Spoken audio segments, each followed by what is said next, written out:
نبی اکرم صلی اللہ علیہ وسلم کی خصوصیتیں اور چونکہ فضائل تھے، اسی لیے آپ کی امت کی بھی خصوصیتیں اور فضائل ہیں۔ ہم لوگوں پر گواہ ہیں اور ہمارے نبی ہم پر گواہ ہے، تو گویا ہم آئے تو بعد میں ہیں لیکن گواہ لوگوں پر ہے۔ اور امت وسط اللہ رب العزت نے کہا تم سب سے بہتر ہو، تم خیر ہو اور اللہ کے نزدیک بہت اعزاز والی ہو۔ پہلی خصوصیت یاد رکھے جو امت محمدیہ کی ہے، جو اس سے پہلے کسی امت کو نصیب نہیں ہوئی، وہ یہ ہے کہ ہمیں مکمل دین ملا۔ دوسری فضیلت امت محمدیہ صلی اللہ علیہ وسلم کی وہ یہ کہ دین میں آسانیاں دی گئی۔ تیسری فضیلت ہے مال غنیمت کو ہمارے لیے حلال کیا گیا۔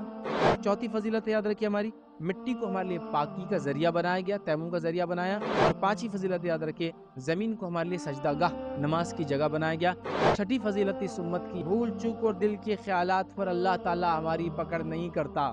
ساتویں فضیلت کیا دیکھیے کہ امت محمدیہ کو اللہ رب العزت پورا کا پورا ایک ساتھ ہلاک نہیں کریں گے، یہ اللہ کا وعدہ ہے۔ آٹھویں فضیلت کیا، ایٹھ فضیلت کیا، وہ یہ امت محمدیہ پوری کی پوری گمراہی پر جمع نہیں ہوں گی کبھی۔ نویں فضیلت امت محمدیہ کی وہ یہ ہے کہ امت محمدیہ امت مرحومہ ہیں، یعنی اللہ نے اس پر خصوصی رحم کیا ہے۔ 10ویں خصوصیت امت محمدیہ کی صفے فرشتوں کی صفوں کی جیسی ہے۔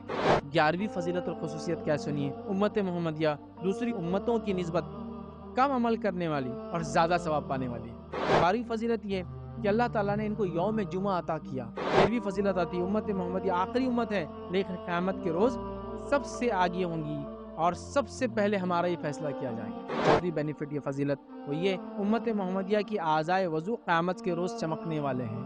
15ویں جو فضیلت امت محمدیہ کی وہ یہ سب سے پہلے امت محمدیہ کا حساب ہوگا۔